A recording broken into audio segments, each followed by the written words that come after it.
Saudações a todas e a todos desse nosso ecossistema. Sejam muito bem-vindas e bem-vindos ao canal Ecoteologia Decolonial. Aqui é esse nosso espaço de aprendizado, de troca, de conhecimento, mas sobretudo na busca, na direção de nos tornarmos um só com a natureza, com a criação de Deus, até esse status de organismo vivo e integral. Aqui novamente, José Vieira, o Quilinho, para a gente dar continuidade na nossa conversa sobre um amor cósmico. Como a gente tem falado nesses dias, esse amor cósmico não tem a ver com a ideia de cósmico apenas do universo, mas tem a ver com o que em algumas ciências humanas se estuda enquanto cidadania planetária, ou, trocando em umas palavras mais simples, nós nos entendermos como parte de uma criação só que Deus amou. E cósmico porque essa criação, ela recebe o nome de cosmos. Cosmos trazendo o entendimento de tudo criado, tá bem? Então, nós damos continuidade aqui nessa reflexão sobre um amor cósmico, falando hoje sobre Ruá, que preenche toda a criação. Bem, certamente você já pode ter ouvido falar nessa palavra, sobretudo quem é da Igreja Batista em Coqueiral, a gente usa bastante esse termo lá, mas é importante a gente olhar um pouco mais aprofundadamente sobre o que esse texto quer dizer, e esse termo quer dizer, e o que a gente está querendo dizer quando fala que Ruá preenche toda a criação. Eu queria ler com vocês apenas 3 versículos de 2 textos que são fundamentais para esse pensamento. Tá? O primeiro texto encontra-se em Gênesis capítulo 1, versos 1 e 2. Muito conhecido de todos e todas nós, mas pouco, às vezes, esmiuçado, né? Olhado nos detalhes. Vamos lá.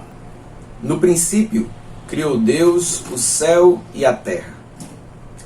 A terra, ela era sem forma e vazia, e havia trevas sobre a face do abismo. E o Espírito de Deus se movia sobre a face das águas. Gênesis 1, 1 e 2. O segundo texto é João capítulo 3, verso 8, e a gente vai ler daqui a pouquinho. Quando nós olhamos para esse texto, ele nos dá algumas imagens, né? Sobretudo se você for parecido comigo, porque a partir do momento que eu leio, na minha cabeça já começam a se formar as imagens, tá? E a imagem que eu tenho é exatamente de um espírito voando ali sobre o mar, sobre as águas e tal. Mas eu queria hoje fazer uma reflexão mais adiante, né? Mais aprofundada entre nós aqui.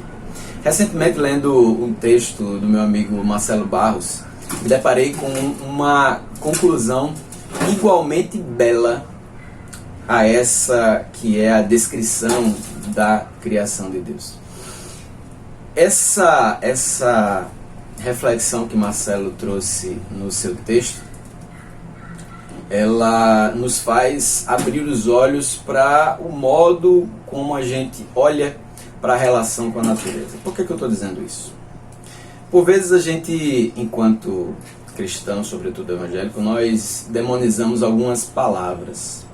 Nós retiramos elas do nosso vocabulário e aí eu queria hoje pensar em algumas palavras, porque nessa retirada do nosso vocabulário nós acabamos elegendo quais são as palavras que são dignas ou não de ser ditas por nós, por ocuparem aí um perfil de santidade no nosso dicionário, no nosso vocabulário, né? Então, por exemplo, até bem pouco tempo atrás era inadmissível que nós chamássemos Deus de mãe. Hoje já se torna mais tranquilo, porém com algumas resistências, mas não nos faltam textos para que nós percebamos que Deus, ele nos ama com o amor de mãe. também. Se nós observarmos essa dificuldade que nós temos, ela se origina em algo que a gente viu nos nossos últimos encontros, né? É uma consequência daquele pensamento greco-romano de colocarmos em polos opostos os pensamentos sobre determinadas coisas. Por isso que quando a gente para pensar em Deus, a gente pensa em Deus como um homem velho e branco sentado num trono. Isso obedece esse pensamento porque a gente vai ficar fazendo essa dicotomização o tempo todo. Porque se o homem é forte, a mulher é fraca. Se o velho é sábio, o jovem é tolo. Se o branco é puro e bom, o negro é mau e sujo. Essa separação polarizada faz com que pessoas e organizações encorajem e apoiem genocídios, como é o que acontece com os povos negros em lugares como Brasil e Estados Unidos. Vimos há pouco tempo atrás, nessa última semana que passou, o que ganhou as notícias, o que ganhou os noticiários, do homem asfixiado, o homem negro asfixiado e assassinado por um policial branco porque ele teria passado uma nota falsa. O garoto negro que dentro de casa tomou um tiro de fuzil na barriga, numa ação da polícia. O que é isso senão assassinatos? E isso acontece todos os dias nas nossas periferias no Brasil, bem como nos Estados Unidos, e onde o racismo se coloca como estrutural para essa sociedade. Da mesma forma, fazemos segregação com algumas palavras. Do mesmo jeito que é feita a segregação com o povo negro, do mesmo jeito que é feita a segregação com os povos originários, são feitas segregações com algumas palavras, como, por exemplo, a palavra Pachamama ou a expressão Mãe Natureza, Mãe Terra. E eu queria que você tivesse calma um pouquinho para a gente seguir e você entender por que eu estou trazendo essas palavras aqui hoje.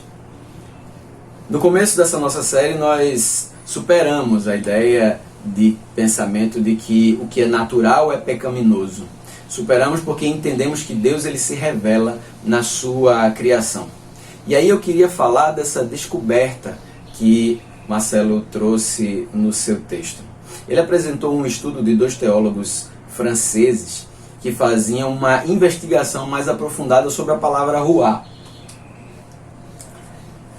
Essa palavra é a palavra que nós encontramos no texto que nós lemos há pouco em Gênesis, no texto original do hebraico antigo. A palavra que se traduz para Espírito de Deus, Espírito Santo, sopro de vida, vento, é a palavra ruá.